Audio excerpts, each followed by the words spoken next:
Hey everyone, this is Alaska from Call Out Culture. I hope you're enjoying the podcast. And if you are enjoying the podcast and you feel inspired to start your own, let me tell you about the system that we use. It is called Anchor. Best things about Anchor, it's free. There's tools that allow you to create and record and edit your podcast right from your phone and your computer. You can even add a song from Spotify directly from into your episodes. The possibilities are endless of what you could create, whether it's like music analysis or your own radio show or something that the world's never heard before. I don't know what that is. You figure that out. Not my job, yours. Anchor is going to distribute the podcast for you so it'll be heard on Spotify, Apple, and all the other podcast tunes you can use. Like all you do is you upload your podcast and boom, it appears in the other feeds. You can also make money through advertisements like this, or you can also set up like your own sort of Patreon fan support thing. There's no minimum listenership, and everything you need to make your podcast is in one place. So if you want to do a podcast, you want to be like us here at Call Out Culture, download the free Anchor app or go to anchor.fm and get started.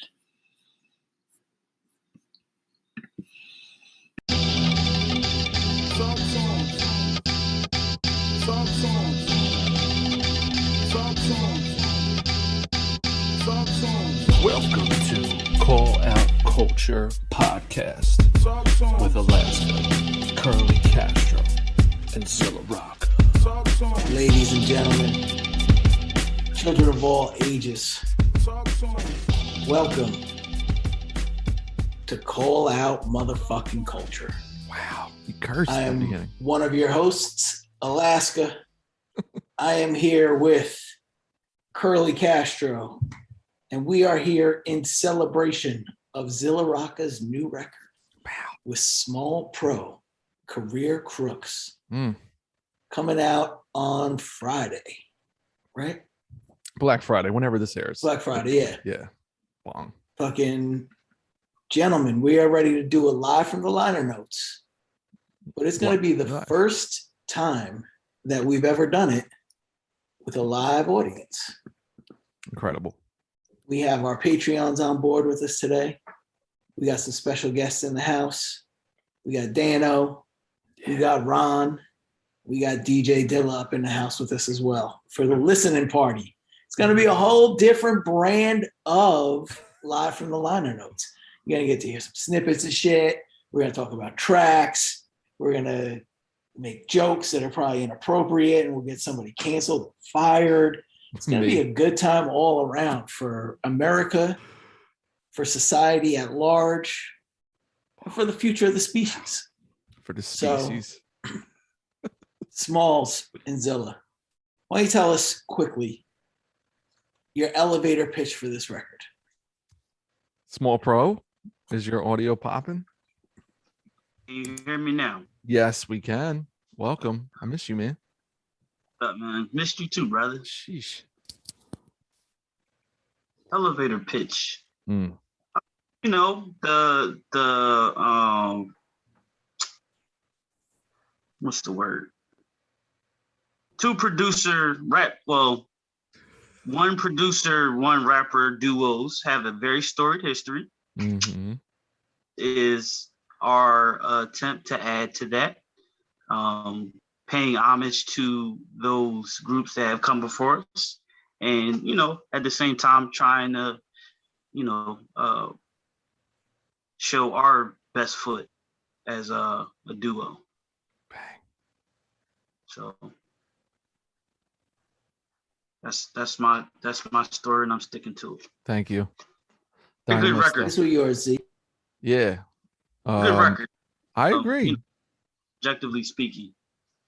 It's been a long time coming, bro. I wanted to get this done way earlier, but you know what? It's perfect. Everything happened the way it's supposed to happen. Yeah. So the record is our first album came out 2017. Good luck with that. And then we did a remix project, even as long as I'm breathing. So we did a bunch of videos for the first album, for the remix album. We did a bunch of shows, and we all just got to figure this out together. Like, pre-COVID, for me, the plan was like for us to make a record every year and just keep it rocking and just, and build off each other live, really, because Smalls had never performed a lot with a rapper. So then he became kind of like our in-house sound machine man, you know, DJ with the bootleg iPad playing instrumentals, which was ill. So we got to do a bunch of shows, and then that helped Smalls see, you know, get a feel for me live, because we've been making songs for years and hanging out but never performing together, and then getting to see like what people liked from us live. And then so when we went into this record, it was like, okay, now we're a thing. Let's make something as a thing together from the ground up, because the first two projects were basically all remixes, with the exception of a couple songs. So this one was like the first one we made together. Like I would go to his apartment and handpick everything. So this was like our first real in the flesh collaboration, I would say, compared to other stuff. So it's a long elevator ride for me to give this elevator pitch, but I just want to give people as much context as possible, because I feel like from that record till now, everything's different, which is cool. So I hope that answers it for you, Alaska. You're on mute, bro. Sorry, I got like a little cold, so I'm coughing, and I don't want to cough on top of the answers. Appreciate it. So with that being said, Never at Peace, what's the title referring to? So I went to this event for my job, and like I don't even know what year now. All the years are the same to me. I have it like off camera. It's like one of them things you do before you go to an event. You take like a survey, and they assess. It's kind of like one of like those disc things, like those personality assessments, whatever. Yeah. So you do one of those things. So this thing I had to fill out. My personality trait was never at peace. And I was like, oh, okay. And so I thought that was just very accurate at the time. And then we made the song on a record called Never at Peace. And then during the course of making the album, it just started applying to other people. It started applying to Smalls' world, his life. It started applying to our world. You know what I mean? Like it just started clicking off all these boxes for us in inadvertent ways. So I feel like it was something funny to me at first, but then it became. And Smalls, you pushed for that title, right, for the album, because I didn't want to cheat at that time and use a song title as an album title. I did, because I don't think you ever told me that story about the personality test. Yeah, well, there it is, live for the people. Been that long. Yes, but I really. So pretty much like what you said, the title, you know, it probably already did apply to me, because I kind of feel I'm all over the place sometimes. But, you know, during the course of making that album, you know, we went on quarantine. And in between, because I took that break. Yep. I think 2019, you recorded all your parts. Yes. I was like, you know what? I'm getting kind of like finishing this record before 2020. I was like, I probably need some more time. So I took a step back, which I don't usually do, at least knowingly. Like I literally was like, let me frame want to step. Let me frame the context there. So for all our listeners, our Patreons, what's up? This record, I know a lot of the intricacies of it. So I just wanted you, because you're about to get into it, Small. So like, just give a really quick, because I want us to get to the music. This record symbolizes the last 10% rule, the last piece rule. Meaning when you're working on something, sometimes the finish ends up being the longest of the process. So you had a lot of the bones and the meat and the sinews, but y'all still working on the nervous system, blood circulation. You know what I'm saying? Like how this thing was. There was still a lot of aesthetics to be finished out at the end. So just really quick, what do y'all think? Why do y'all think this record? It was kind of the last piece was the most intricate and difficult piece to finish. You want to answer that, Z? No, go for it. Go for it, man. So I know for me, on the production side of things, I want to make sure this was better than the first one, with no like question in my mind. So there came a time where I remember Z was like, all these songs kind of end, pretty quickly. The finished version of the album is all interluded out because of that. Because, I listened to him and I was like, you know what, you're right. We need to flesh this out a lot more. So that, like Castro said, that took up a lot of the record, like the little minor details, which are just as important as the overall picture that we tried to paint. So, I feel like that was more me than Zilla. Zilla recorded all his stuff besides the intro very early on. Yep. So we were kind of building off what you already did, but it was mainly the production that took forever to finish up. Yes. But the interesting thing was that you kept saying, like when we did the first one, I had all these songs finished and I gave you acapellas, and you were like, I was like, yo, let's just put it out real quick. And you were like, no. Let me take my time with it. Trust me. So back then I was like, I'll give you a month. Here's a bunch of acapellas. And you were like, no. This is like actually too good, the shit I'm making. And I was like, you're right. So you were like, trust me, I'm going to get it done. And then with the first record, then it went from like a month to like 6 months to maybe even a year. Then we started making new songs, but the bulk of that was done. And I trusted you. So for this one, it was the same thing where you were like, yo, trust me, I'll take care of it. I'm on it. And I was like, yo, dude, I'm trusting you, but it's like 4 months is going by, 8 months is going by, it's 12. I'm like, yo, man.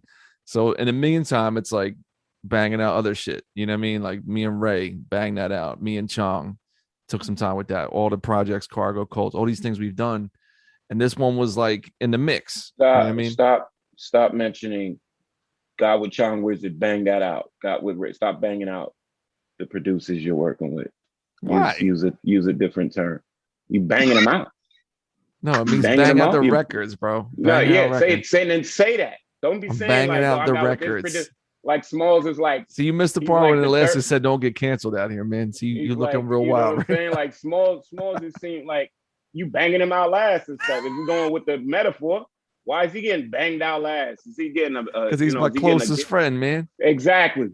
And we're taking advantage of our friendship, banging out our friends last.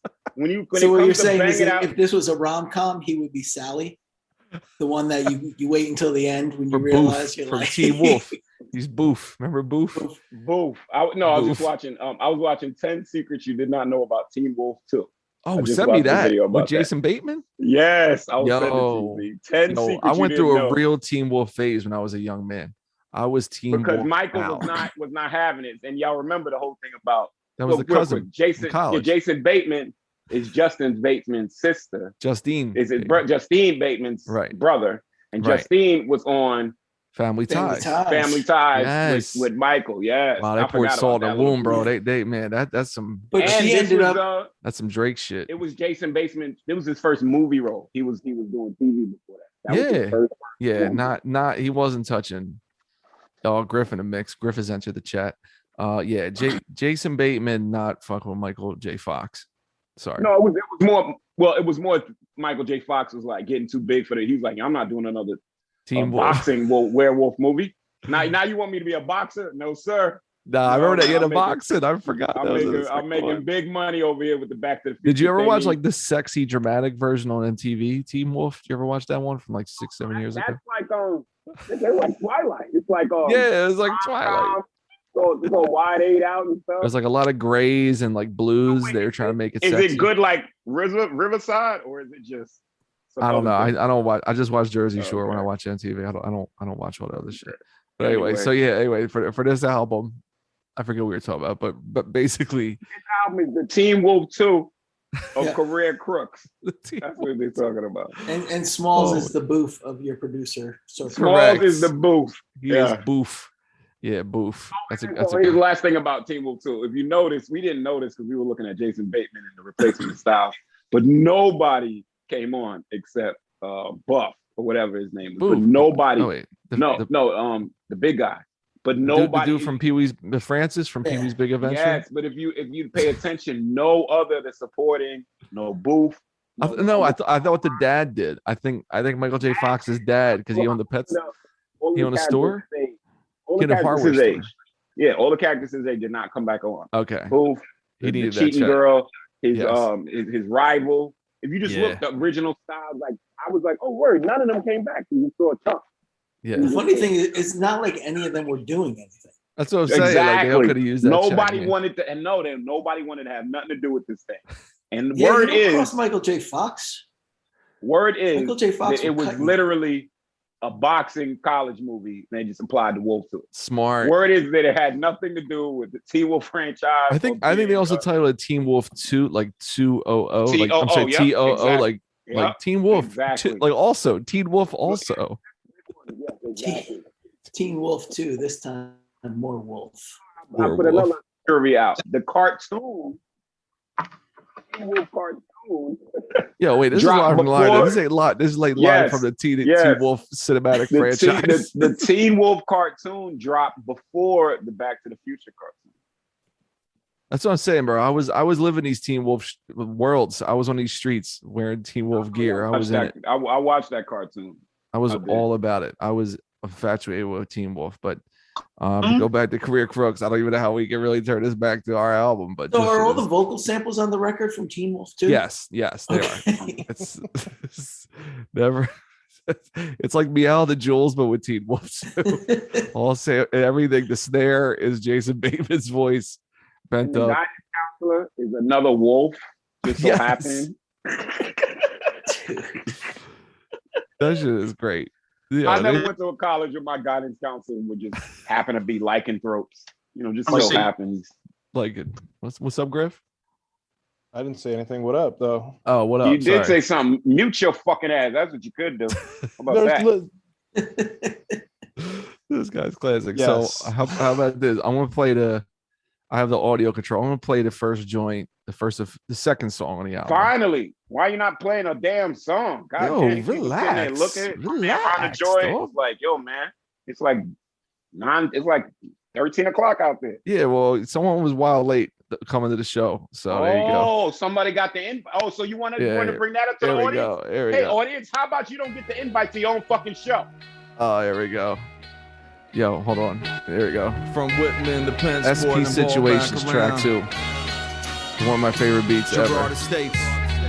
We performed this live a couple times before COVID, just to get a feel for it, right? It whatever worked. the new gentrified blocks they want to call New Bold. Nah, man, it's all South SP Philly to me. Situations Here we go. live. Yo, South Philly education situations that we working with. Your favorite rappers, industry plans who didn't work for this. All I know is a slow grind. I never take off, so you never see me nosedive. I'm Biggie Smalls, but I'm a dad. I got no time for fake ones. Just sip some good coffee with these real ones. And that's that East Coast rap, cause I am East Coast rap. I'm just a generous cat, it helps my C no stack. Like the Loonies Operation Mad Smokey like Smalls does. The fine purveyor of vinyl loops, guitar fuzz. Castro is excavating all cigar blunts. And from the rap Hemingway you get starstruck. I'm playing Donny Hathaway, you want the cash out. Looking for a handout today, that shit won't pan out.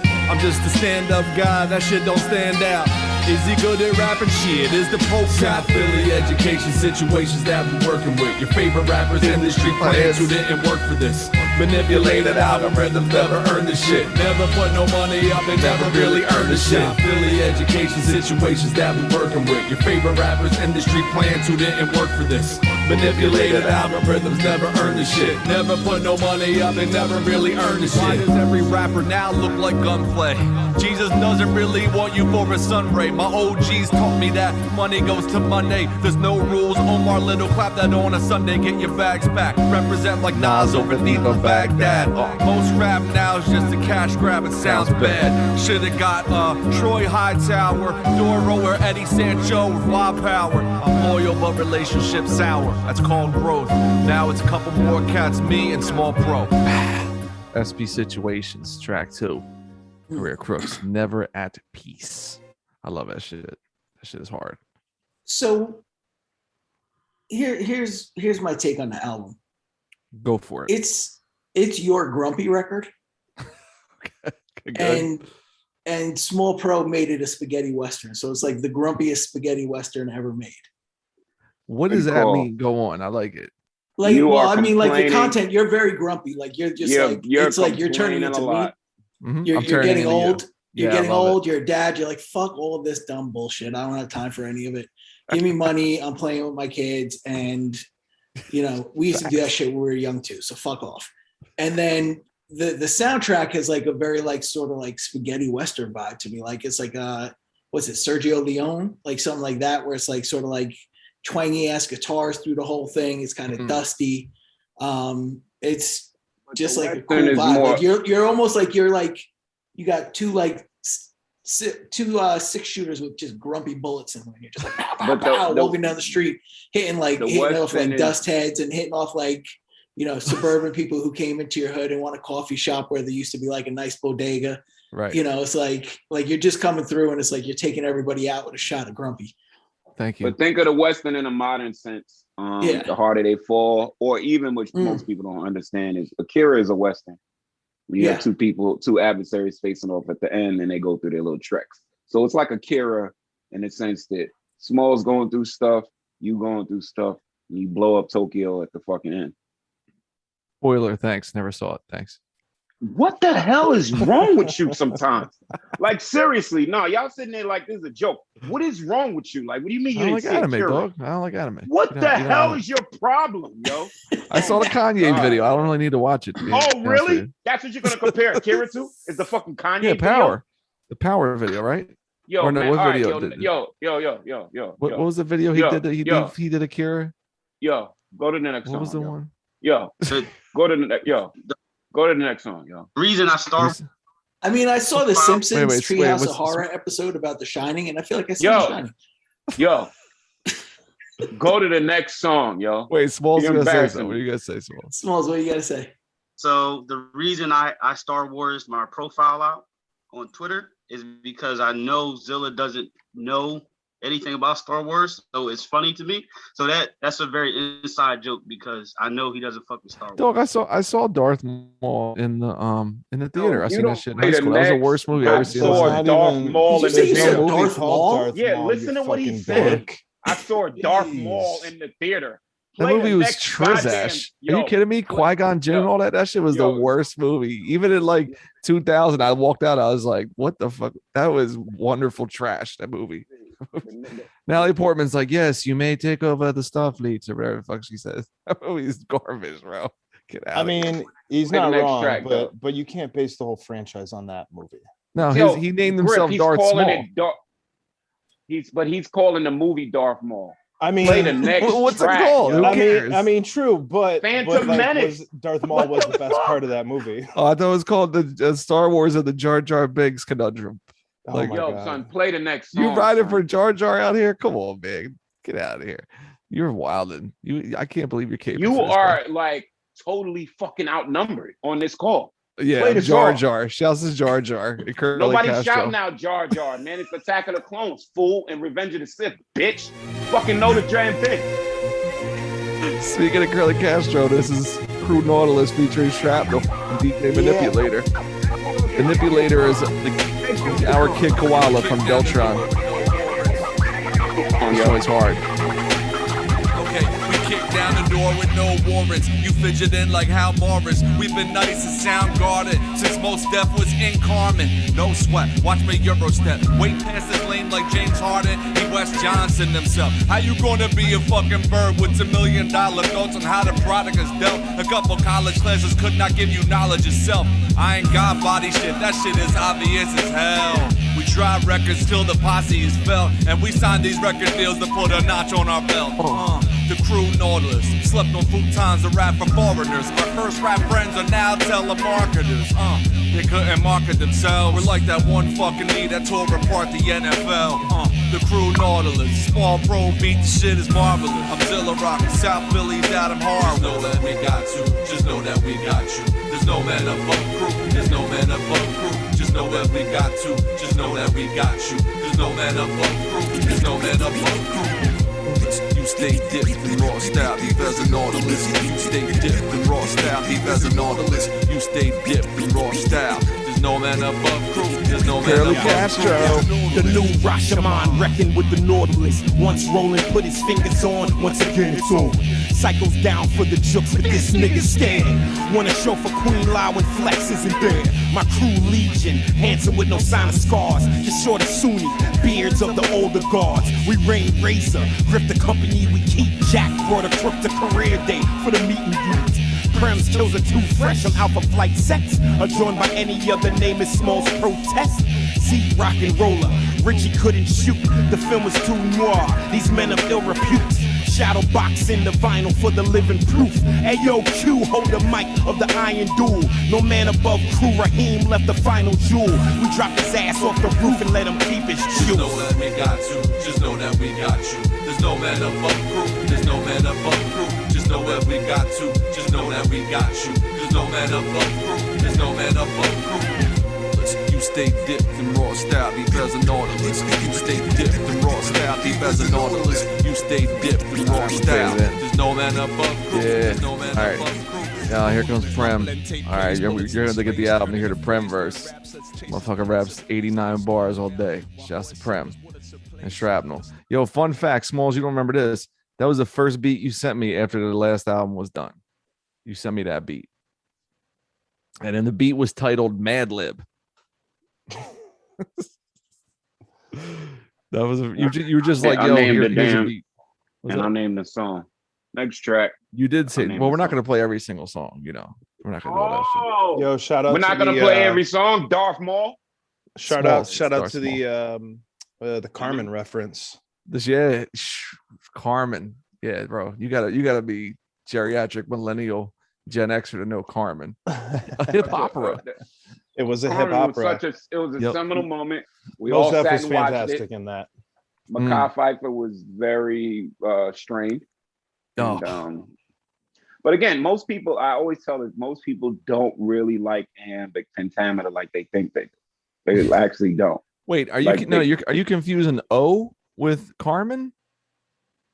You ever see O with Mekhi No, Phifer? Mekhi Phifer was in Carmen Mekhi too. Pfeiffer was in Carmen. He was He the. was in- But, he was but in Carmen. O Mekhi was Protagonist. Othello, where he played basketball. It was the Right, basketball but version. the point I'm making, when you speak in iambic pentameter, you're talking in couplets. So like when But I'm wondering, was Carmen yeah, done Carmen like the whole album, Shakespeare the ass whole- shit? Yeah, the whole thing was in rhyme. The Because whole thing was rhyme. you're right. Yes.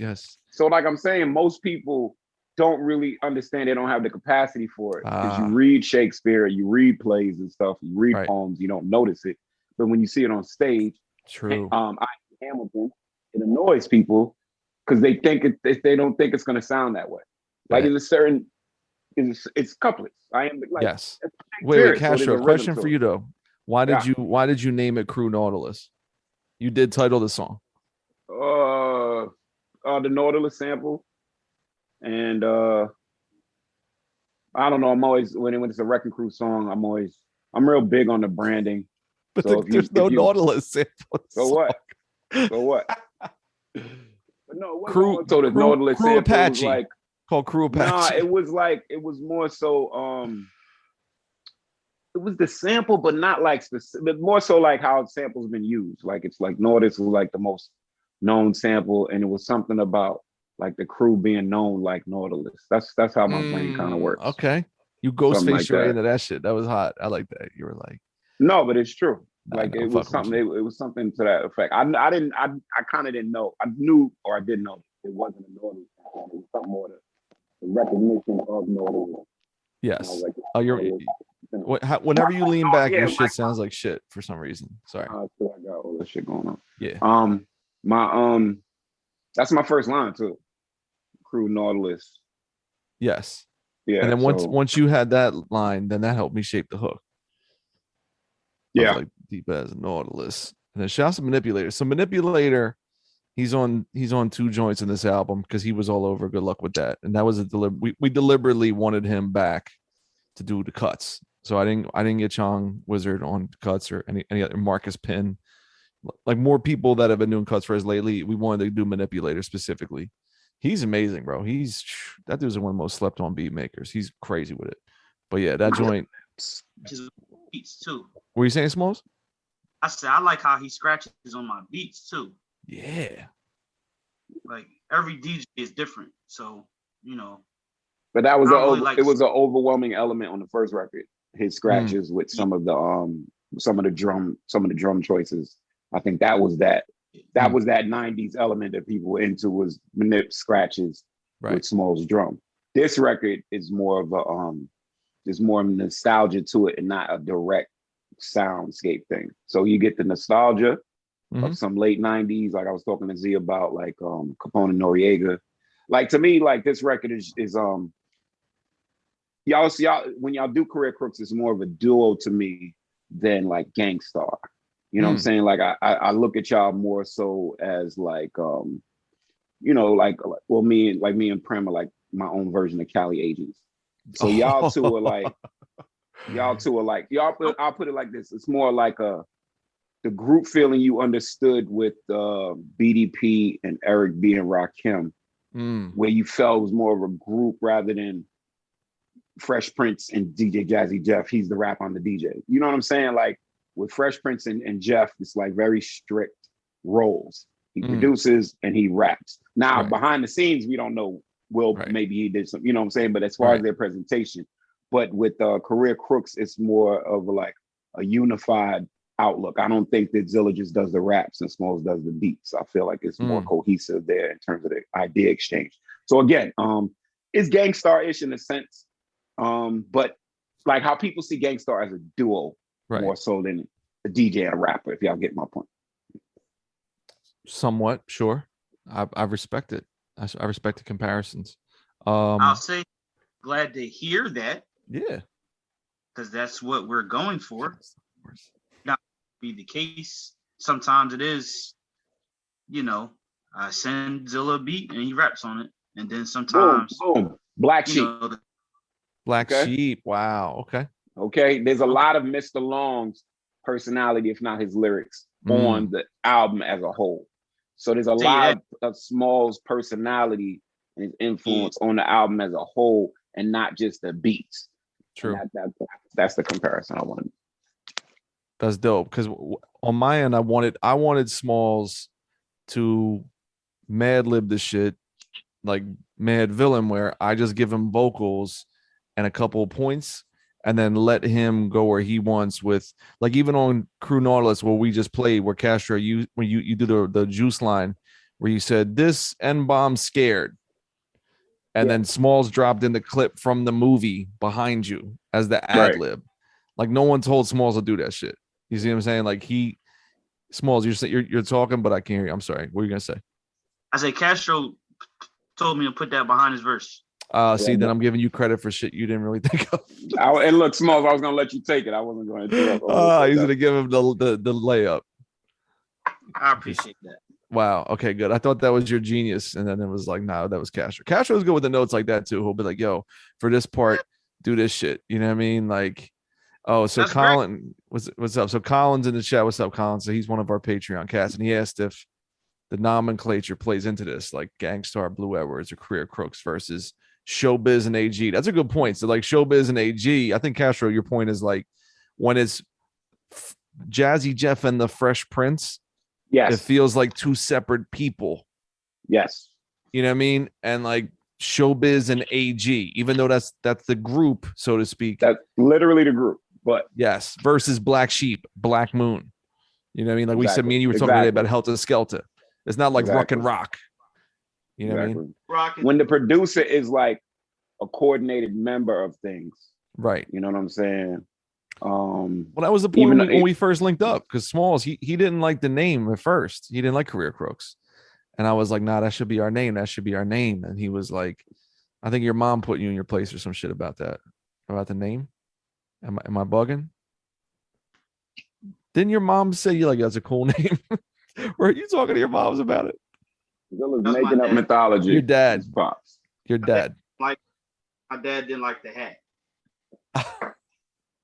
Brooks. He had issues. He's like, that's what you want to do in your life? He's like, he's like, Jay, he's like, Jamil, this is what you're doing, Brooks? This is it. This is how it ends. You're a fucking Career Crook. These are the decisions you're making. He's like, yes, Dad. Like, good to know. Good to know. Correct. Yes, that is who I am right now. And speaking of that, my aunt, she responded when she came to a performance of mine and I cursed. No, she heard a song of mine and I cursed. And I cursed like in the first 2 bars, which is the worst thing to do when your aunt's listening to your stuff. That's So correct. She did not hear the rest of the song for her life. She didn't hear any of the lyrics, any of the Oof. inspirational stuff, nothing. She just had her face twisted up. Why you gotta curse like that? But when she came to a show, who was in the front swinging a sweater like fucking P.D. Pablo? And she's like, "Yeah, motherfucker!" Yeah. Blugga, blugga. No cursing. No. My mom was cursing. She was just swinging her sweater. She was very excited. Yo, that's Very funny. excited. Yo, that's bugging out, man. So why don't we take our first Manscaped break? Everyone on this call is enjoying all the Manscaped products, the wide array of ball clippers, ointments, creams, all that. COC 20. We're still out here. Dano's making an uncomfortable face when I said that. You know what I mean? So that's all good. But we're gonna take our first break from the live from the liner notes. Career Crooks, never at peace. Call out culture. We'll be back. I hate that damn voice. You gotta pick another voice. Curly Castro, aggravated as fuck. Wait a minute. Cut this shit. Damn, man, why don't you pump this shit up so it can fuck with my eardrums a little bit? Alright, bet. Hey yo, this is Chub Zilla, one half of Sons of Andre, with the late Scorsese Lord Jones. Scorsese and I have a record together under the name Sons of Andre called Dungeon of Doom. It features some of my happiest production yet and some of Scorsese's best writing. It is available on limited edition cassette and CD and at every digital outlet you can get your music from, as well as insubordinaterecords.com. Dungeon of Doom features appearances by Alaska, Zilla Rocca, Poison Pen, and Alex Ludovico, stealing the goddamn show on this very beat. So you can go get Dungeon of Doom wherever you fuck with music at. Long live Scorsese. Hey, Call Out Culture listeners. I want to let you know about a new sponsor for Call Out Culture. That's right. We're brought to you today by Manscaped, who is the best below-the-waist grooming champions of the god-darn world. That's right, Manscaped. They're going to give you precision engineering tools around your family jewels. No more of those rusty scissors with glue on them that your kids were using. No more of those weird, kitchen drawer scissors that you're going to use that might give yourself a homemade vasectomy. You're getting the top-of-the-line tools with their 4th generation trimmer, the Lawnmower 4.0. You heard that right. It's 4.0, and it's the Lawnmower. You ever seen the Fenway Park outfield where they do the sock in the middle of the field? You could do that with your junk with the 4.0. Trust me, I've done it. And I've got the green monster. Well, it used to be green, but now it's not anymore. That's right. So there's over 2 million men worldwide who have used Manscaped and trust Manscaped, and you could get down with this by using the exclusive offer. You're going to get 20% off, free worldwide shipping if you use the code COC20 at manscaped.com. So you put that code in at checkout, you're going to get hooked up with the whole thing. That's right, 20% off, free shipping. That code again, COC20, and just go to manscaped.com. That's 20% free shipping, manscaped.com, and the goddamn code is COC20. Unlock your confidence and always use the right tools for the job. Manscaped. No more having to use the power sander, fellas.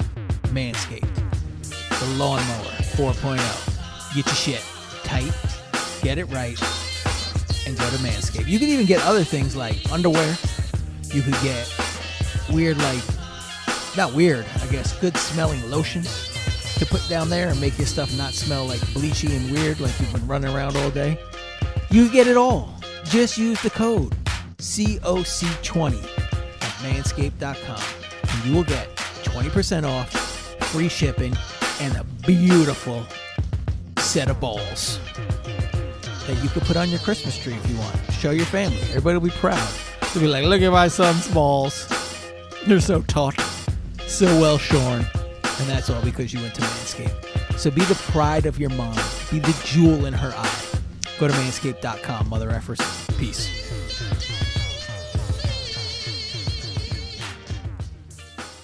And we are back. Blah, blah, blah, blah, blah. So I want to know about the Guys I Know song. I think that's what it's called, right? It's called I Know a Guy, but sure. I know a guy. I know a guy. Guys, I Sorry, know. I accidentally closed out my window. But yeah, you know what I'm talking about. Because it's kind of structured very similar to like Jay-Z's Girls, Girls, Girls song. Mm-hmm. Is that intentional?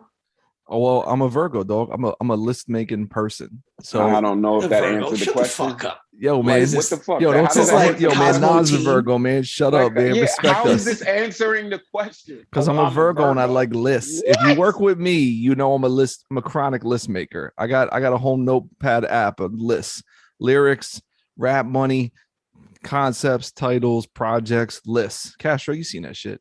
Virgo style. Come on, Dan knows. So when I thought of that shit from Ocean's 11, Teen where Vogue he's and like this shit. so in Ocean's 11, he says that shit where he's like, yo, he's talking to Andy Garcia if they pull the heist off, and he's like, I know a guy, any job in the Western United States, it can't go down unless he knows about it. Give me 72 hours, I'll get your money back. And what's the name? Andy Garcia goes, you know a guy. And so I was like, yo, this is crazy. I just love that idea of like knowing people. You know what I mean? That's a universal experience. Like, oh, I know a guy that could fix, your fucking carburetor. I know a guy that could fix your busted washer. I know a guy. So I was like, in my mind, I was like, yo, I could do some shit with this, and it'd be like a list song. So like I think about certain rap tropes and like certain song concepts as like easy layups when you're making an album, like the breakup song, or like the song about someone who died, or like it doesn't mean they're less valid, but like those are tropes, you know what I mean? So when I was thinking about this shit, I was like, yo, I could do a quick like list song, about people I know that have done wild shit. So some of it is exaggerated, some of it is real in the song, but it was based on that whole premise of like, I know a guy to do whatever, to fill in the blanks, or whatever the fuck Alaska called it. Guys I Know, the song. you got 13 reasons guy. 13 reasons guy. 10 things I hate about guys. So I'll play it and enjoy that. It was one of my favorites. And this was a beat when like Small sent me this beat. The beat reminded me of like Beat Nuts. It really was like super Beat Nuts crazy. And in my mind, I was like, yo, when we first made this shit, I was like, yo, this needs to be like a single or like a video or something, only because the beat, it's a lot different from the first Career Crooks wave of shit, which was like more of a classic East Coast feel. So this one has that feel, but to me, it's more like a rowdy early to mid 90s Beat Nuts type of vibe, which I didn't think we really touched on before this song specifically. So I'm gonna play this joint real quick. I know a guy. All right, where is it, guys? Guys, I know. Where the fuck is it? I can turn the volume up on this bitch. My computer is not having this tonight. I got the. Here we go. Woo! Career Crooks. I know a guy. Yo, man, people always ask me, where do you come up with these stories? Where do you come with all these South Philly dramatic interpolations of shit? And I'm like, yo, I've seen some things. Seen a little bit of this, a little bit of that. The bottom line is I just know guys. I know him. I know a guy who makes a call to get you clapped in a minute. I know a guy who got more rides than Six Flags, great adventures. Know a guy on the side who takes bets, holds cash. Know the guy that ran up in his crib with a mask. I know a guy who managed retail and unplugged the cameras and sold Xboxes right out the box. Said he kept all the profits and only got caught because the staff wasn't getting a cut, and so they fought. Know a guy who snuck in and played ball at the vet. I know a guy who blew his arm out before he pitched for the Mets. I know a guy that fixed your plumbing for less than the grand. I know a guy who taught his mother to pull credit card scams. Know a guy who runs a restaurant, guy with 3 kids, and met his wife in AC. She used to strip. I know a guy who always had the cable box with the chip, and we go to watch the fights, but this shit be on the fritz. You know a guy, you're in the joint together. Anybody pulls any job in the Western United States, he knows about it. You give me 72 hours, I'll find out who took your money.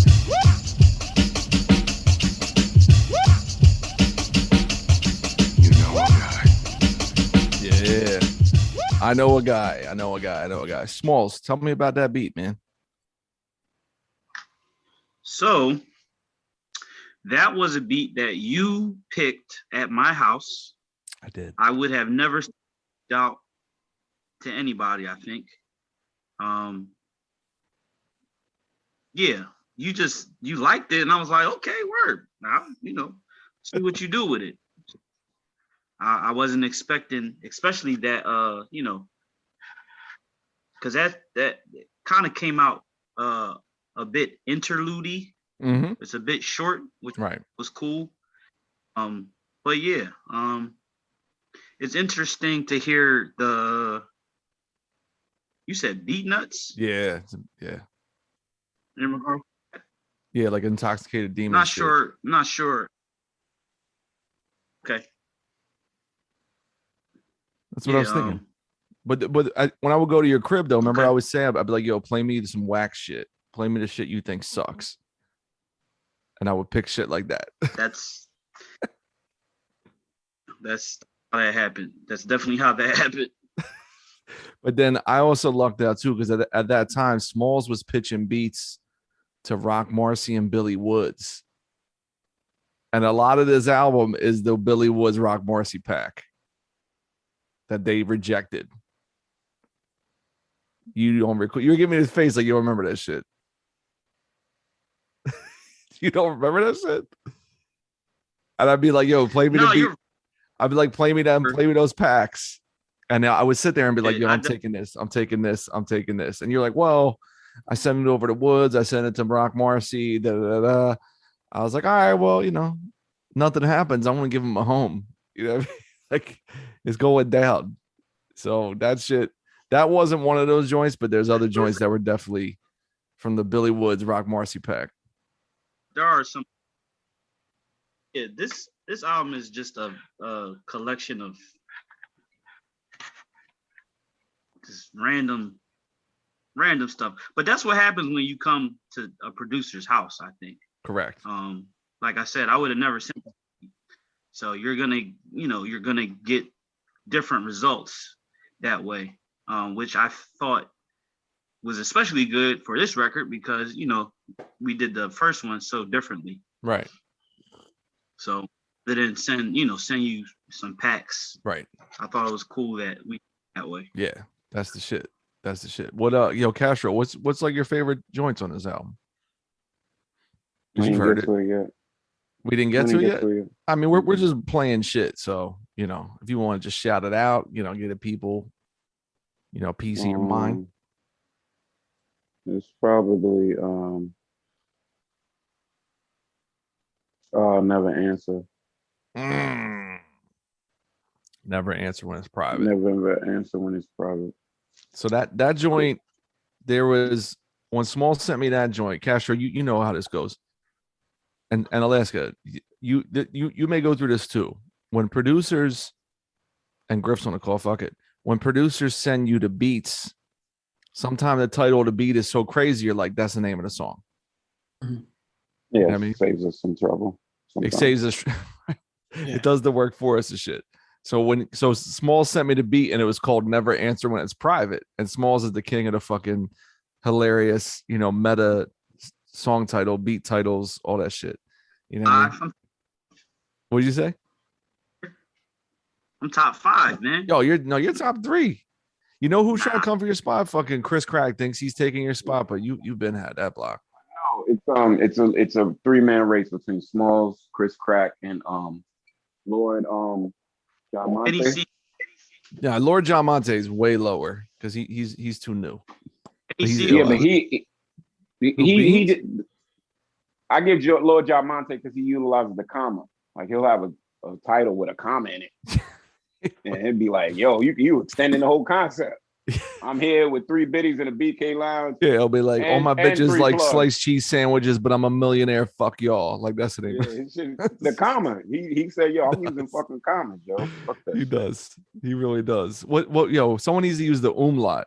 Someone needs to bring that shit back. The old J shit, the umlaut. You know what I mean?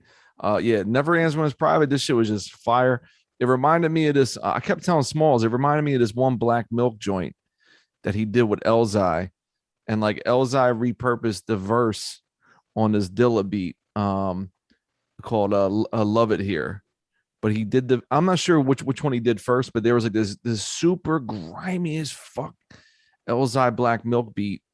where it was like the scariest, grimiest beat in the world. It was on like one of the Dirty District joints.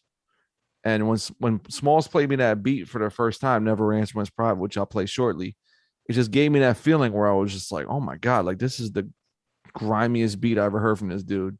And it brought me like in that Elzai Black Milk space. So oh my God, are we spending time on my podcast and I'm 1/3 of the member of the yes, and on my podcast, me and Alaska's podcast, we salute Black Milk in this house. And we're talking about Elzai on a Black Milk beat.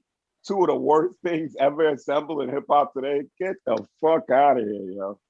Oh, you mean like the Black Milk 12-inch that I'm holding up on camera? One of the two that I got. Black Milk is one thing. That's the awful. That's the awful. And then we're planting Elzai seeds in there. Oh my God! Somebody shoot me right in the head. And shouts to Small Pro because his remix of Deep by Elzai is fucking knocking. So how about that? Barely saves that. Barely saves. I do this in my sleep. You know, I get deep. Yeah. So we'll play Never Answer When It's Private. That shit is hard too. So I'm gonna share the screen real quick. This shit slows down my computer unbelievably, tremendously. Never Answer When It's Private. Smalls with the good beat titles. There's no commas. I'm a big fan of putting a slash in my song title. Shouts to Lord John Monte and Chris Crack. Woo. This is hard.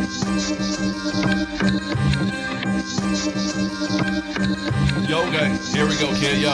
Won't be on a rookie deal forever, get my cheddar out the safe. I've been a rap insomniac since two-door Pontiac. Rims gleaming, rag top, cognac. Stoic like Connie Mac, cleaner than a Bangkok laundromat.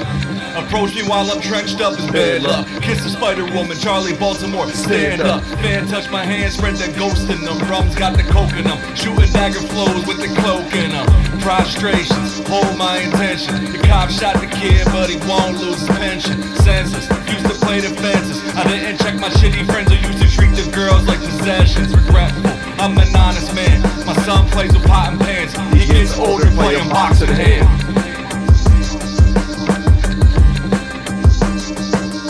Never answer when it's private. I keep my business private. I see something, I buy it. I hear a beat, I ride it. Never answer when it's private. I keep my business private. I see something, I buy it. I hear the beat, I ride it. Lost the grip on the derby, want it back. It's the Preakness, the Preakness, the Preakness, the Preakness. Getting brunch at Sabrina's, hold the biscuits like arenas. And when my name comes up, you bite your tongue just like a seizure. You can push the mute button, block button, still they gonna see us forever. Went from JV, sophomores, now the kids Paul George. Never passed the aux chord, cause you ain't got no lost boys. That's that legal drug money shit. Setting up the techers when I'm walking through the TSA and LAX with money clips. That's a foreign problem like honey dips in Gotham. Past was a lie, you Blade Runner, Ryan Gosling. That shit is hard, dog. Yo, we gotta perform that shit someday, sometime. God damn. Never Answer When It's Private. Small Professor. Career Crooks. Why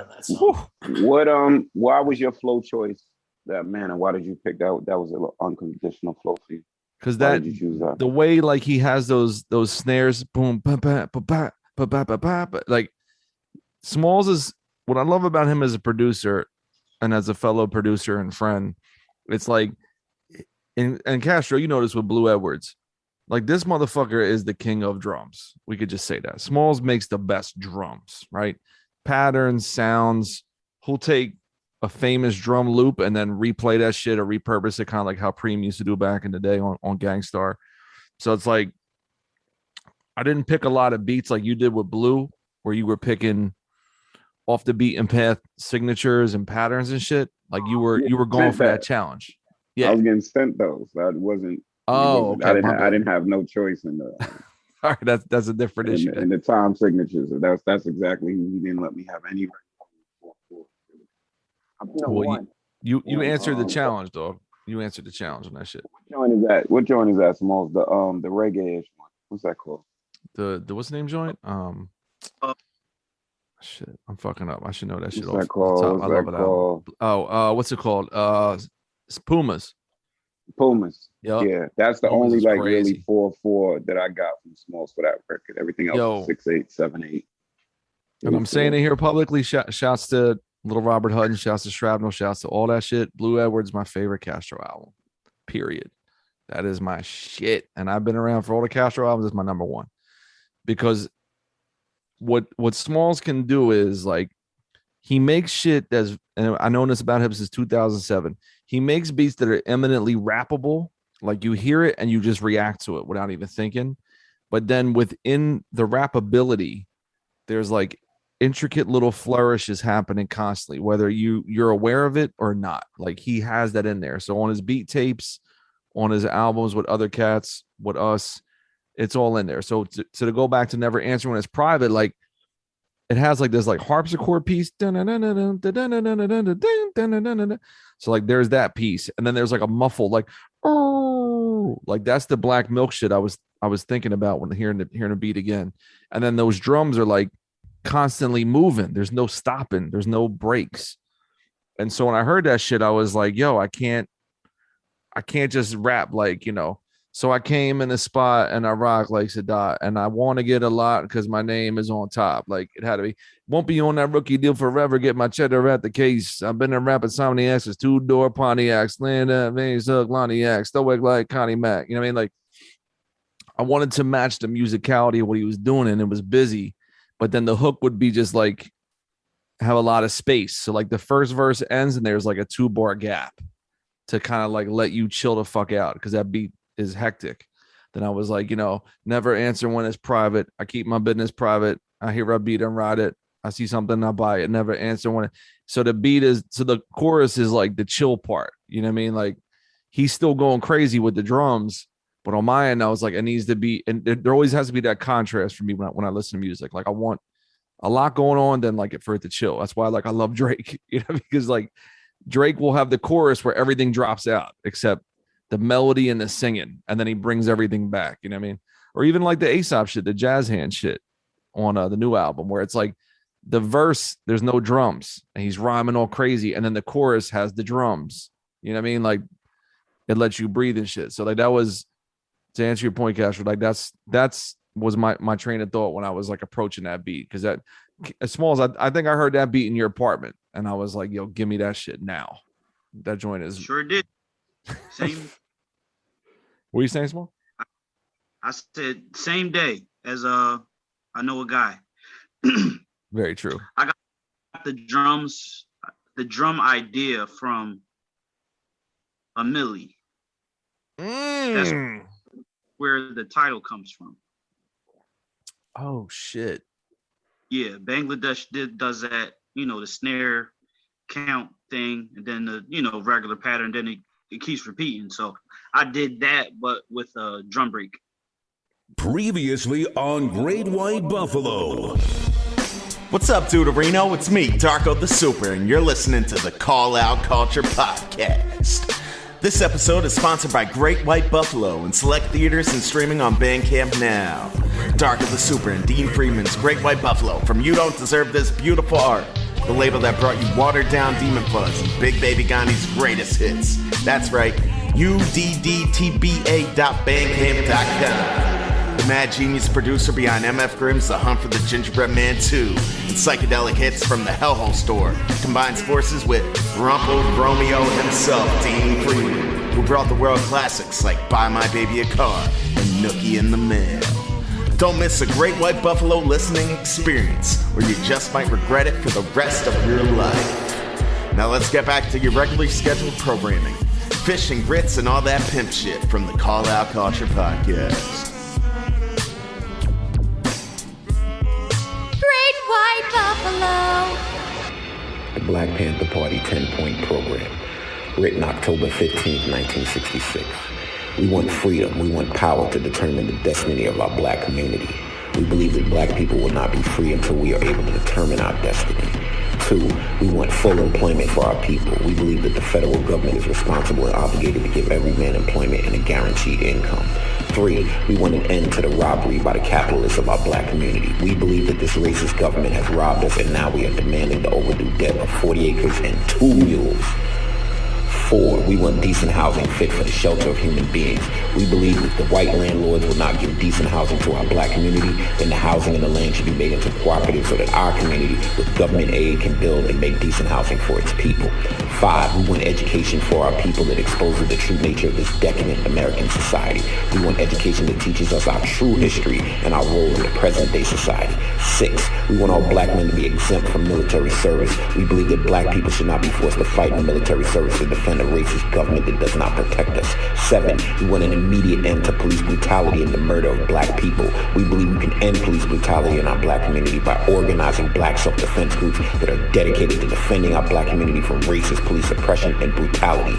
8, we want freedom for all black men held in federal, state, county, and city prisons and jails. We believe that all black people should be released at the many jails and prisons because they have not received a fair and impartial trial. 9, we want all black people, when brought to trial, to be tried in court by a jury of their peer group or people from their black communities as defined by the Constitution of the United States. We believe that the court should follow the United States Constitution so that black people will receive fair trials. 10, we want land, bread, housing, education, clothing, justice, and peace. When, in the course of the human events, it becomes necessary for one people to dissolve the political bands which have connected them with another and to assume among the powers of the earth the separate and equal station to which the laws of nature and nature's God entitle them, a decent respect of the opinions of mankind requires that they should declare the causes which impel them to this separation. We hold these truths to be self-evident. All men are created equal, that are endowed by the Creator with certain inalienable rights, that among these are life, liberty, and the pursuit of happiness. Little Robert Hutton, Curly Castro, out on Backwoods Studios. Get it now. Yeah, so let's get into what Alaska was alluding to, your grumpiness on this record. With the track of You Got Mail. You Got Mail. Yo, this. Ooh. Yeah, just play it. I'll play real quick. Yeah, like, this is a joint I didn't think would make the album. Like we made joints, and I was like, oh, this is some whatever shit. And Smalls was like, I let Smalls arrange and pick the songs, and Smalls was like, oh, this is going on there. I was like, all right, bet. So on mine, I didn't think it was like album worthy. I'm like, oh, we're just making songs. And he was like, nah, this has got to go on there. It has to be on the album. Yo, I didn't start rhyming to send emails. I didn't start rhyming to take losses. I didn't start rhyming to make a spreadsheet. I only started rhyming to make a fortune. I didn't start rhyming to send rap chores. I only started rhyming to be on rap tours. I didn't start rapping for no Facebook invites, creating no ads with insights. I didn't start rhyming to make a mailing list. But that's probably how you heard this shit. Yeah, and that's fine by me. Started rapping and now I got a marketing degree. I didn't start rhyming for no cosign. I've been on Non-Right, I've been on Dope Boys, I've been on OKPlayer.com. And guess what? My life is exactly the same. I never call my rap friends by the government name. With me, they do the same. I started rhyming on a karaoke tape deck. I filled that Maxell 60-minute tape with some fake threads, just trying to get an Avarex. Cause rap is something you did with your friends, yeah, again and again. That's where my story begins. See, rap was always something that I did with my friends, right? I didn't start rhyming to send emails. I didn't start rhyming to take losses. I didn't start rhyming to make no spreadsheets. I only started rhyming to make a fortune. Do it yourself, you gotta do it yourself. You gotta do it yourself, you gotta do it yourself. You gotta do it yourself. Oh man, that shit is hard. Sorry, that was a hard fade out. Didn't mean to do it like that. So boom. So for Cat, explain the sentiment to the listeners about that song. Like, what message were you getting on? Yo, man. I mean, it's like, yo, I was being honest as I can be. You know what I mean? Like, I didn't begin the idea of participating in hip hop to handle mailing lists. You know what I mean? And like social media posts and like hashtags and marketing and album rollouts, like all the shit we do now. It's just like, Griff can speak on it. Griff had to bounce, but like none of us sat there and was like, yo, I want to get into this shit. It's like, we just want to rap. We just want to impress people, make money, get girls to like us. You know what I mean? Make people have fun at a show and get wild. Like, we're older now, but like that wasn't the intention back then at all.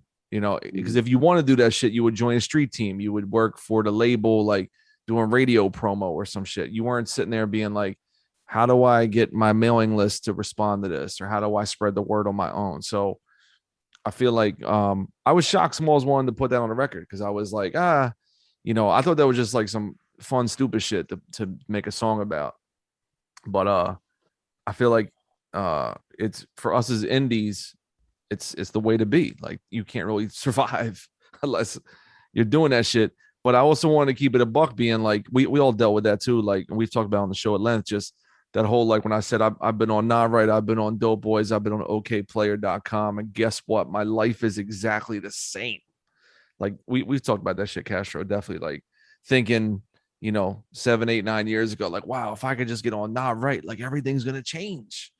Or if like OK Player thinks I'm dope, like, wow, I made it. Or like, ooh, Dope Boys put me on, I'm gonna get a fucking tour. Or like Tyler's gonna see it. You know, I wanted you to speak on it because like that in particular, that line, most of that stuff, if your artistry is serious for our listeners and stuff, that's when the work begins. But when you just trying to do this thing, you think it's all champagne, bubblies, and strippers. You know what I'm saying? That's where you think when you're young or when you're starting out that's the finish line. And actually, it's always the beginning. When you get a hit song, that's when the work begins. When, you know what I'm saying, when you get those posts and you get more exposure, you have to work even harder. But sometimes it's muted expectations, and it's just like, you know, it's a good reality to hit. And especially with us being independent, we have to do all of those things, like Zilla was saying. We have no choice. You know what I'm saying? But like when you're younger, you think, oh, the label's gonna do it. The label's gonna do that. The label's gonna do this. The label's gonna do that. So I just thought it's an important song. So it had to be on the record, considering the overall sentiment of the record. A good call, Smalls. Don't listen to it. Smalls, why did you choose that song to be on the record? Because you were in charge of arranging. Well, I would say I had never heard anybody speak on it before. You know, I felt the same. I feel the same way, you know, that you do pretty much about, you know, having to do, you know, all the other stuff as well as try to be great at what we do. You know what I mean? So I love the beat too. That was part of it. Obviously, I love that beat. That might be my favorite beat on the album. Word? Maybe not. I think. Wait. I think I had that beat from some other shit from you once. That's more first album vibe. Than, you know. Yes. Because so here's the thing about Small Pro. I think I had that beat like way before, bro. Because here's how Small Pro works. Small Pro sends you 50 beats, right? You pick 5 or 6, you do some shit to it. If you're not doing an album or a group, years and years go by. He sends you 10 beats here, 20 beats here, 4 beats here, 100 beats, whatever. If you pull some shit from Small Pro that was like 2011, 2013, 2018, he'll then be like, you make a banging song. He'll be like, yeah, man, nah, that beat's got to go. That was fucking 2013 Small Pro. He's whack. I'm gonna remix this shit. That's how he looks. Oh, Prem in the chat. Yo, man. Yeah. So like, shit. Yeah. So we were just saying like, I'm on that actually. What you gonna say, Smalls? I said I'm gonna push back on that. I think because anything after 7. Oh, you got the bad connection. You got the see. So whatever I said is just we're out of that. We're out of, you know. All right, say that again. You were freezing up. Say that again. Say that again. I said I feel like I'm out of that. You know, that mindset. This is too old for you to rap on. And I'm past that. I feel like because we don't let you. Fuck out of here. That's probably. So yeah, if anybody don't know, this wrecking crew in full effect, and sometimes we gotta be our worst enemy. Yes. To get some art out. Plenty of things the friend doesn't let me get away with. Yo, you got the fucked up ass Michael, and you got the Burger King joint tucked under your chin for some reason, bro. There's plenty of There it things is. that Prem does not let me get away with. Whoa. Yeah. Plenty of things he does not. Give him an example. I'm not giving you an example. Prem, what's your top one of your There's top two joints off examples. this album, real quick? What's one of your top joints? You're late to the chat. What's up? Oh shit. Yeah, I just got home. Oh, word. I got this Bronx Brewery double IPA. Woo. Double. It's No, called I Now- got the Four Roses. It's Can't called see Now's this. You Can't Leave. Now's You Can't Leave. Oh, they're biting my whole shit, bro. Me and Steel Tip Dub from Future Form Rapid. Now you can't leave. Now I was just at Dub's crib actually. Oh, tell him what's Word up, up. bro. Gave a guest verse for AJ Suede. Woo. Nice. Exclusive. Oh god damn it! You knocked yours out already. You fucking bad. Yeah, man. he makes me want to rap. That dude. He's You know so what I mean? dope.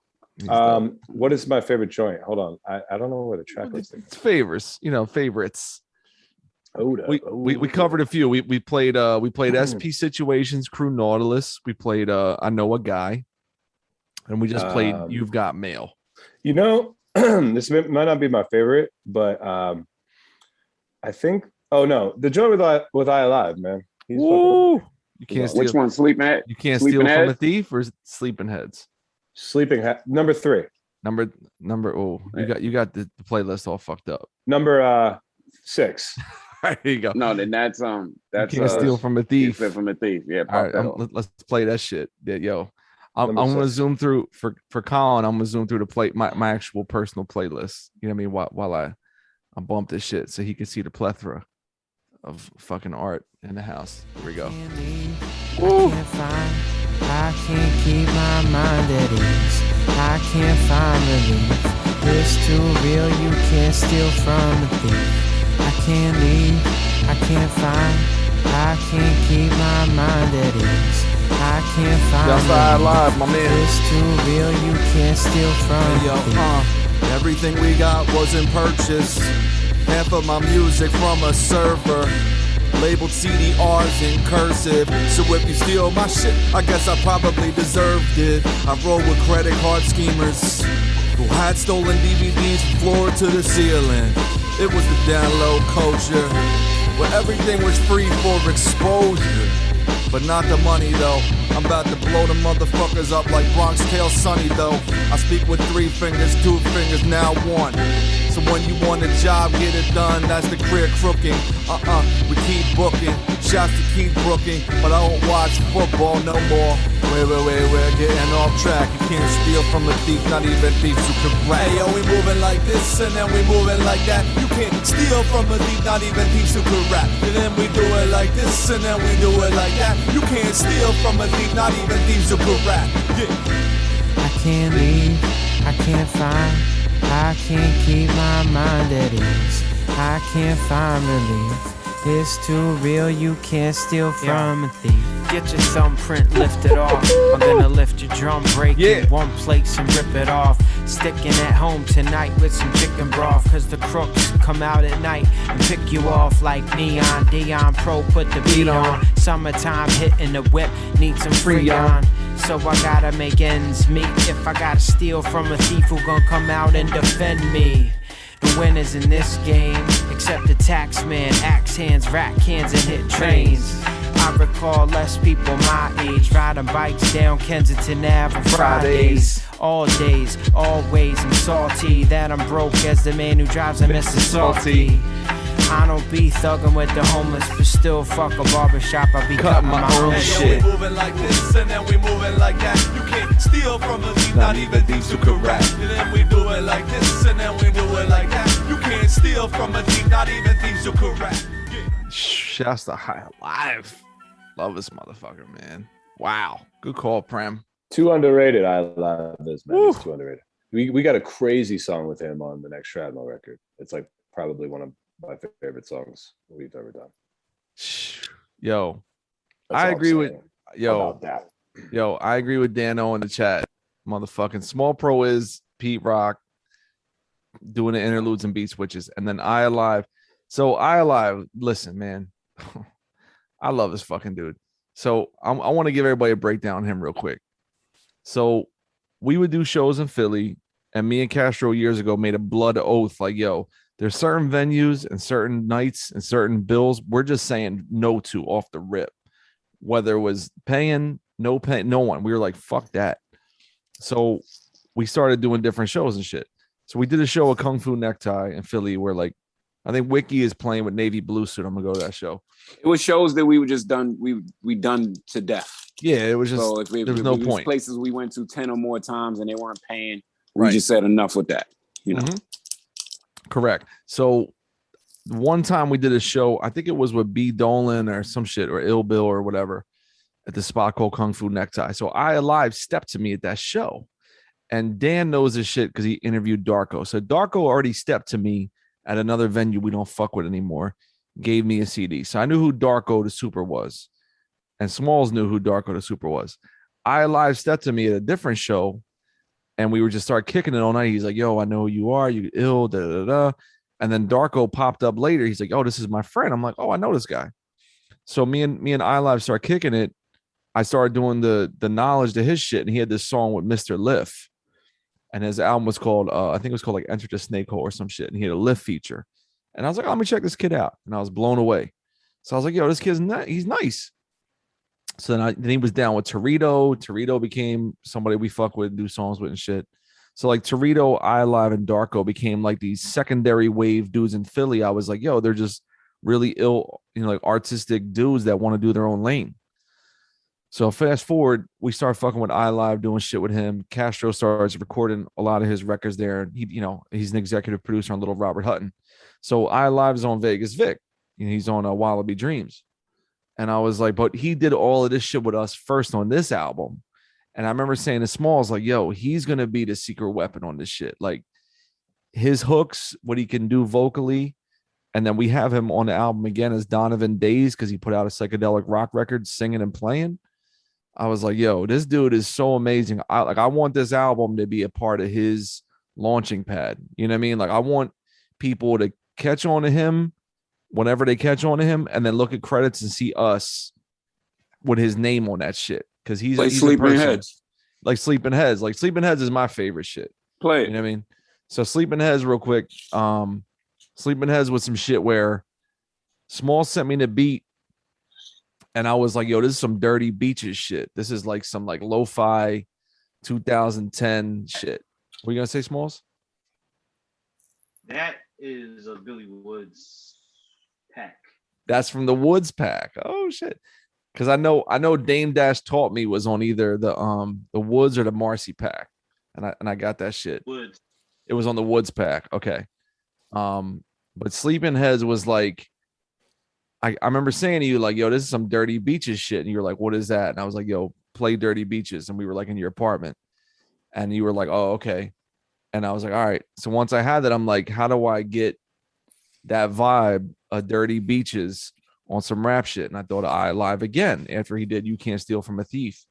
So then I was like, yo, he needs to be involved with all this shit. So this is my favorite song off the record. And this might be like the last joint we just play live, because I don't want to, you know what I mean, go too crazy with sharing every fucking song in the world. But yeah, this is my favorite song. This was the hardest to write, but once I started writing that shit, I was like, yo, it's a wrap. And then once I got him, he just knew what to do. It was fucking wonderful. Here we go.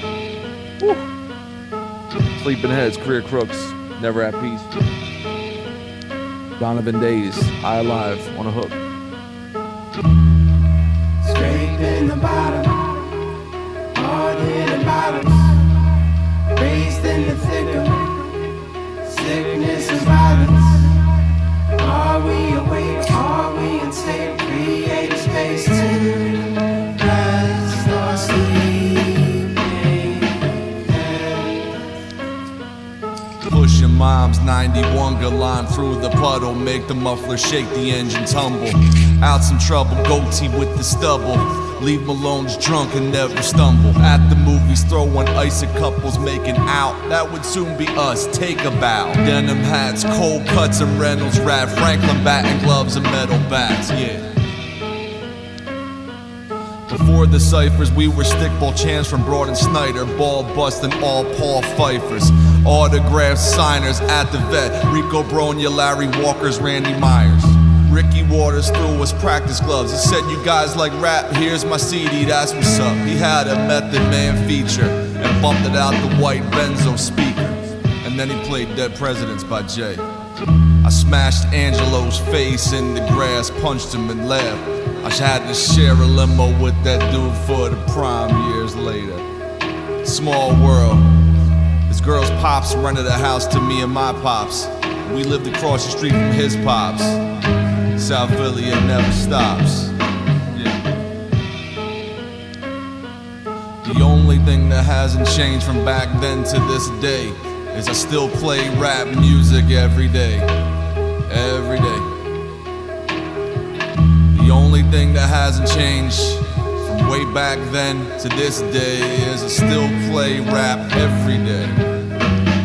It's the best. Why wouldn't you? Scraping the bottom, hard in the bottoms, raised in the thick of sickness and violence. Are we awake? Are we insane? Create a space to rest or sleeping. Woo-hoo-hoo. Oh shit. Yo, that shit is wild to me, man. Wow. Shouts to ILR. So another question about your flow choice, Z. So that song, you were pretty conversational. At one point, you almost talking. So what was that? What did that choice involve? Where did that? So come there's I talked about on the show before. So there's an Action Bronson song on Blue Chip 7000, with Derringer. What the fuck is that shit called? I forget the name of that joint. Chop Chop Chop. So it's the best Derringer beat in the world, and Bronson sounds like he's just talking on that shit. He talks about like going to the Erykah Badu concert and dropping a roach on the ground and being mad, and the 86 Mets. Like he's just like talking on that shit. And I play that song so much. There's so much space in that record that he made. And I was like, yo, like you don't even need to do, a typical structured joint. You could just have like a hook and like you talking and just speaking and doing rhyme shit. So he did that joint. And then he had a song with, it was like Muggs and Mayhem Loren with Hologram. I think on one of the Mayhem Loren Muggs records where like, he just was like talking in his verses about like some wild Bronson shit about like having a fucking lawyer that was like high cholesterol, take a Lipitor or some shit. I forget the verse, but I remember like just playing at the gym all the time being like, yo, I love that. Like Bronson's just talking. Like he's not even rhyming real crazy on this shit. And he did the same shit on Chop, Chop, Chop. So I was like, when I had that Sleeping Heads beat from Smalls, I would just drive around and play it. And I'm like, what do I do on this shit? You know what I mean? It's like, all of us, Prem, Alaska, and Castro, like you get those beats, you're like, I love this beat so much, like I don't even know what to do. So I was driving by spots that influenced the first verse, like, we were stickball champs from Broad and Snyder, ball busting all Paul Pfeiffers. Like I was driving by that shit, picking up my son in his pre-K at the time. He was a couple blocks away from Broad and Snyder. And then the second verse, I was like, yeah, I want to go like talking that shit, just not even really rhyming, like Ricky Waters giving me a CD and shit that was real, and he was playing fucking Dead Presidents. Like I used to get autographs, so that shit happened, and just like just making the album like Castro, you did this really well on Blue Edwards, where like you were conscious of like how much you were rhyming, like rap, like you want to have time, like you did the Reefer Madness joint where you're like kind of singing and talking to kind of break up the heaviness of bars. So for me, this was that kind of record where I was like, all right. Smalls made me do that. Oh, he did. Oh, word? I didn't know that shit. Mm-hmm. So that's we gonna Smalls sent me. Someone sent me the beat and say, yo, come up with a chant type thing and do that on this joint. He didn't give me any choice. That's what he told me to do. Yeah, I didn't get notes like that for my shit. So you know what I mean? He gets Napoleonic, You don't pay. He was all pointing up at you and shit because he's short. Yeah, he's very short. He's a very short person. He'll do Chimagoda that. 5'4". One of the first Twitter names this man ever had. But Smalls, where did the beat come from? That shit, man. What you mean? The Sleeping Heads beat. Like, how the fuck did you make that shit? It's a couple of loops, but Well, obviously, it was that was from one of the very first beat packs I put together for Woods. And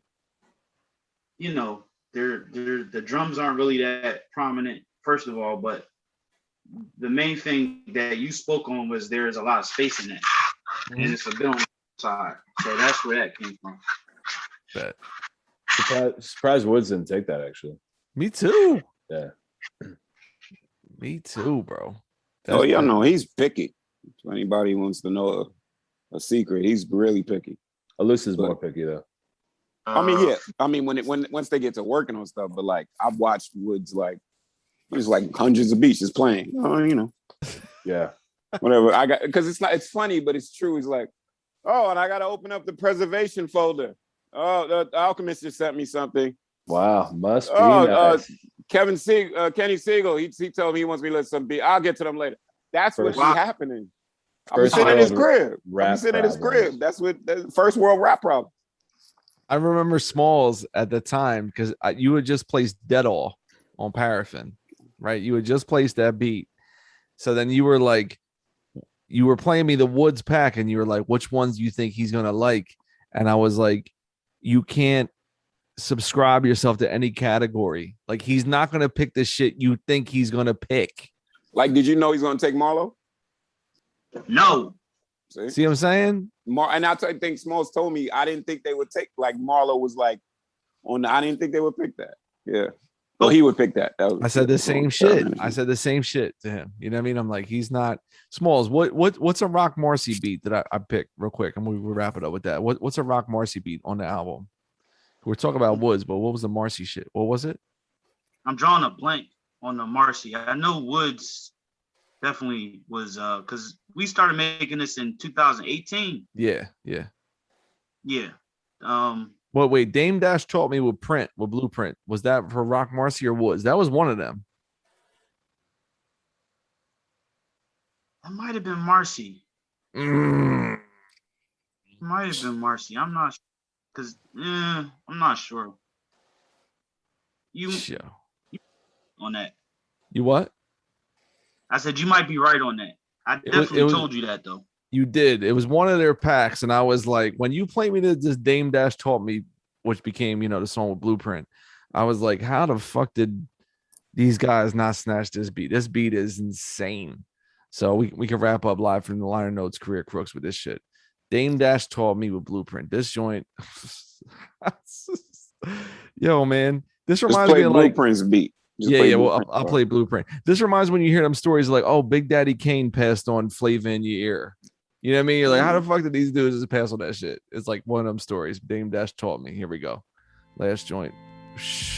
Columbus, man. Shouts to Super Duty. Greenhouse. Yeah. My fucking Waitlist.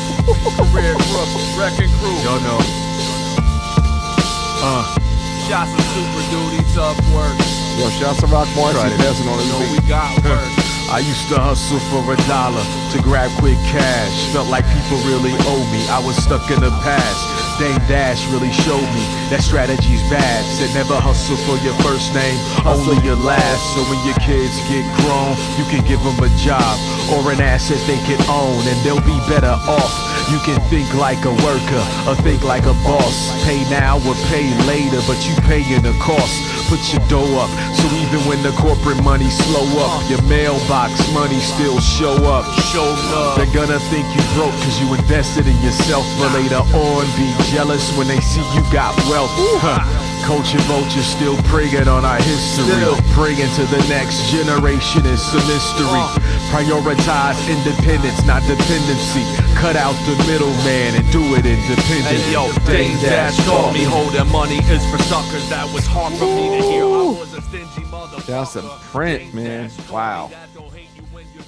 Yo, if you fuck with this song, you guys need to fuck with the what's the name joint? What's my shit with Print, Castro, and Smalls? Fly Away. What's the name of that song? Fly Away. It's not called. It's not called Fly Away. It's called something else. Yo, everybody It's needs to run that on shit. Gigantic. On Gigantic. Yeah, everybody needs to run Curly Castro, Small Pro, Blueprint, Find a Way. Isn't that what shit's called? I believe I could. I believe I could fly. I actually forgot I was unmuted and I was just reading the chat. No, it's funny. Yo, Make Moves. That's what it's called. Make Moves. Fly Away. Yo, everyone who fucks with this is like my version of Make Moves with Castro, Print, and Smalls from like 2010 or 2011 or some shit. This is like Print is our fucking guy, like Super Duty, Super Duty adjacentness to call-out culture. But all of us, we've been saying on this podcast for years, but everything we do is because Print did that shit first and let us know like that could work. So even Wu-Tang Pope is dedicated to like Blueprint Who and Blueprint versus Funkadelic and all that shit. Sorry, I'm like drinking out my ass, but that shit was. Getting him on this record is the best, bro. Like, love that dude, man. Yeah, it's like the quality of verse you get from Print when you get a features irrefutable. It's really no. I mean, Print is big inspiration for me, like pretty much around the way I do because of choices he's made with Greenhouse and fucking 1988 and shit. So, shout out to him. Shout out to him. All right, man. We got the Friday. The whole thing will be live. It'll be on streaming, right? Yeah, it'll be up. So Makami delayed it because he heard the leaks. He delayed it. Sounds about right. Step the fuck back, Mock. That lines up. Just because you got the album here don't mean you can step on me in Small Pros toes, man. But is it Milo? Reconsider. Milo needs to step the fuck back too. Step the fuck back. Yeah. It's Career Crooks. Def C, man. Shout out to Def C. He knew. With the drinking. Stroke. He knew. Def C Stroke of Genius. The Tuesday release. Shit is hard. The announcement came on a Friday last week. It'll drop on Tuesday, and I thought it was going to drop on Friday. So that was good. Good, man. Yeah, you got the jump. Yo, real quick. Dano talking about banging shit out, right? Listen. The reason I said earlier in the episode about banging it out, and he brings it back up, it's because when I worked at a pizza place, worked in a restaurant for 20 years, we would bang out the dough, meaning I banged out 20 large pizzas is on deck. It's done. Stop banging pizzas. What are you doing? We banged it. We bang out the dough. Yo, prep. Pizzagate. You're getting canceled. I'm gonna cancel Castro real quick. This dude out my show. This cat is drunk as hell. And he was talking about banging out producers earlier, and now it's back. Listen, I'm not from this new world, dog. I'm trapped in '98 in the fucking at the pizza restaurant, banging out pizza, banging out assignments. Zilla, hold on. Alaska said Pizzagate, and I'm gonna tell a Pizzagate story that's really embarrassing for Fresh Kills. Excuse me. So we're in like Germany on tour, and that whole thing dropped, right? That whole conspiracy or whatever. Kills is very conspiracy driven.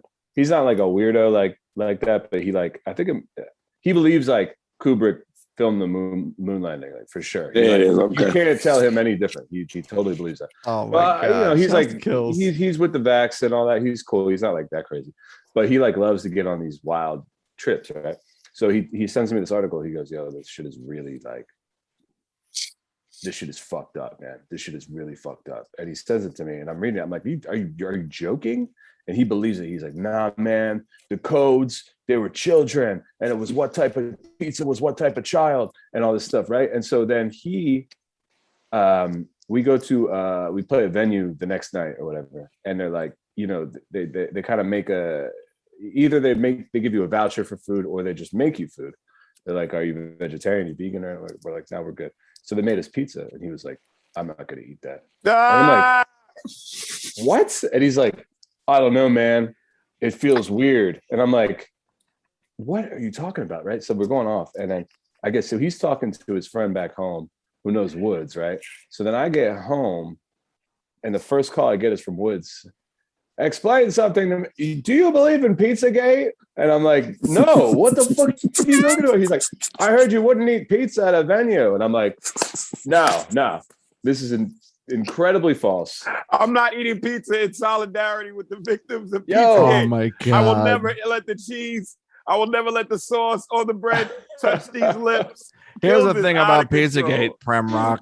He goes, That's he goes, an "How did amazing, you- unbelievable. That's How an did you amazing feel?" Woods imitation. We all do thank the you. Woods impressions. I've gotten it down over the years, man. Yeah, Prem's the best at it. He has no idea that I do it. It's great. Do you not Now want he to eat does. pizza? It's delicious. I'm close second. I'm a trying close to second. understand the logics. People, Anyway, so him and he thought like we wouldn't eat the pizza that I'm like, these hardworking Bavarians are making this pizza. I'm fucking eating this pizza. You're crazy. And it's been this point of contention, and now he's trying. Nothing says pizza like Bavarians. Yeah, I'm telling you. And he's kind of gaslighting me over the years, saying like that it was a little different, but I remember very vividly. So anyway, that's my pizza. Yo, I'm gonna get her. That's my first thing I'm saying to kill as soon as I see it. Oh, let's man. get some pizza. Yes, please, please. Shouts to Kills. So He'll never like the Tyrese Maxey inside joke. Yo, he's not gonna live this down. listen, I got Scotty Barnes in the Call Out Culture Fantasy Basketball League. I'm good with Toronto. Shouts to Toronto forever. Hey, I heard you guys fucking badmouthing me about my team. I didn't say it. Anna. We were shitting. First of all, man. this guy has See me on the I ain't got football. nothing. See me on football. I gave you a quick little beat. I will You know what I mean? dust- No, I will- me and you were this one week. game, Me and I'm you. one game over 500. Castro beat me. He gave me my first loss. Zilla had this weird ass schedule. I'll He's dust 4-0, all so you, he's like all he's you. living himself. I'll dust all you. We don't know football. You got whatever that. you want. I'm Yo, man, novice. just give me Justin Fields. I'll be all right. You know what I mean? No. Wait, has anybody I'll pray for on the him. call before we let anybody go? Has anybody won anything on FanDuel? I'm gonna make some money. Nah, Yeah. man. FanDuel? No, that's Smalls. Yeah. Smalls. Remember Smalls was texting us? I mean, it depends. FanDueled out. It's Remember during the playoffs and shit? The house usually wins for Gotcha. Yo, Westbrook gave me 61 points, doggy. You know what I mean? Last Yeah, night. low on I'm the good. turnovers. I'm good. All right, everybody. We are Call Out Culture. Go ahead, Pran. While I have a nice control group, are you guys interested in a merch idea that would be like hand cut collage notebooks? Like actually like moleskins? Write your shit in. Of course. Yeah. Cool. That works. Well, All my notes are on this shit. You can't really see it, but I got a notebook writing on my studio shit. I'm running out of pages, bro. I would love to go back to paper and pen. To be honest with you, I would love to go back. I'm ready. I'm ready. It's a revolution. Quick trivia: I was with Woods when he wrote his Charms verse in pencil on a spiral notebook. What is this? Fucking Raekwon's day? Come on, man. Yeah, I was watching. You wrote this shit on a motherfucking milk cart, man. Walt Whitman over there. You know what I'm saying? All right, we are Call Out Culture. We thank everybody for joining us tonight for live from the line of notes for Never at Peace. It's dropping on Friday. Black Friday. Some people already have it. The pre-orders have already been shipped. I'll be honest with you. Tapes are all just about gone. Mini discs are just about gone. It's about to be digital and CD only. And then fucking corduroy hat and beanies. Everything else is about to be out of here. Beanie season. Thank you, Barney Rocca. He's 5 sheets to the win. I'm a 3 sheets. Thank you very much. I'm enjoying 5. my night. Yeah, I know you. He's celebrating. I feel like Dano's hat right now. I'm just fucking glistening. Celebrate. You want to see five sheets of the win was me last night, and we know, and I know that. I know that. Not proud for of a fact. Not proud. I called Prem and he's like, "Yo, can you just text me? I know what it is." All right. Yo, all our Patreons, hang on. I'm gonna play some exclusive Wrecking Crew shit. We're gonna play some shit. I did my good No, deed. we're not. Yeah, we are. Yes, this is what the people pay for, dog. Come on. No, we're not. Yeah. No, we're not. I'm in control, not you. I'm in control of this shit. I'm the host. No, we're not. Yeah, we're playing some of that shit. No, we're not. Call Out Culture. We're playing the Wrecking Crew shit. No, we're finishing the episode, and I'm not joking. All right, you can bounce. He's got you were not codes. playing. Oh, here we go. Any of that. All right. All right. Call Out Culture. We love you all. Curly Castro, Zilla Rocca, Prem Rock, Small Professor, Alaska, Dano, DJ Dilla, Rano, Big R, Jeff, motherfucking Colin in the mix, Griff, shouts to Colin, Cindy Lauper in the house. We're gonna play that shit next. Boom. Philly Zone, the Hooters. We're gonna play that shit. Peace. All right, yo, boom. peace. Yo, See you guys. I'm playing. Here we go. Here it is. Peace. Castro, what Wrecking Crew song am I going to play right now? That's the question. You're so fucking angry. Not the one. Don't play the All one. right. Or the other play. one. Don't play the other one. Hold on. I'm none of those big guns.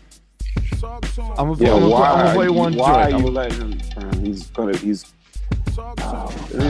white girl wasted, man. Let him do Yo, it. yo, man. Yo, my is, album yo. drops, man. I got a fucking child. I got fleas in my house. I got refinance. I got What does so much any of shit that in my have to life. do with a record that's not dropping for 5 months? Yo, man. Yo, I did a Woods chill. impression on stage once. The Woods was there, but he wasn't. He was distracted. All right, I'm gonna play the joint without the heavy hitters. How about that? You all right with that, Castro? No, I'm not. I'm out. All right, peace. Later. I'll see you later.